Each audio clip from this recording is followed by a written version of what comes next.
এর পরিপ্রেক্ষিতে 2021 সালের 4ই মার্চ 4 জন ভুক্তভোগীর পক্ষে আমি রিট পিটিশন ফাইল করি। সেই রিটটি শুনানি শেষে হাইকোর্ট রুল জারি করে।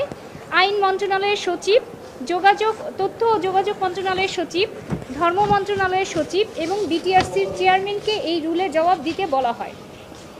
রিটের চূড়ান্ত শুনানি শেষে আজ মাননীয় বিচারপতি ফাহমিদা কাদের এবং মাননীয় বিচারপতি মোহাম্মদ আসিফ হাসানের দ্বৈত বেঞ্চ রায় ঘোষণা করেন।